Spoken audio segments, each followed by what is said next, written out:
দেশের যে বন্যার পরিস্থিতির জন্য ইন্ডিয়া যে কত বড় দায়ী এবং ইন্ডিয়াকে কিভাবে বাঁশ দেওয়া যায় এর জন্য রিসার্চ করে চলে আসলাম। কারণ লুৎফুজ্জামান বাবরকে তো সবাই চেনেন, বাবরের বাড়ির লোক আমি।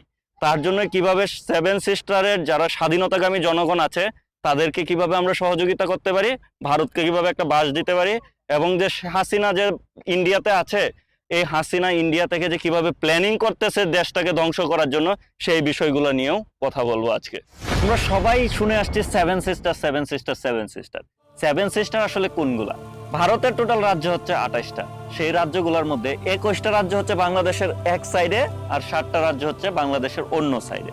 তার মধ্যে হচ্ছে অরুণাচল প্রদেশ, আসাম, মণিপুর, মেঘালয়, মিজোরাম, নাগাল্যান্ড আর ত্রিপুরা।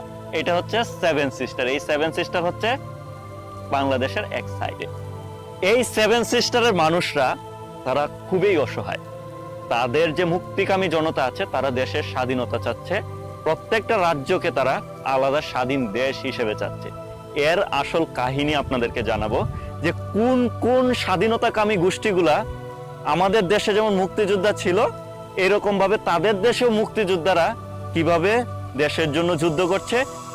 ওই মুক্তিযোদ্ধা বা স্বাধীনতাকামী গোষ্ঠীগুলা সম্পর্কে আমরা এখন একটু জেনে আসি।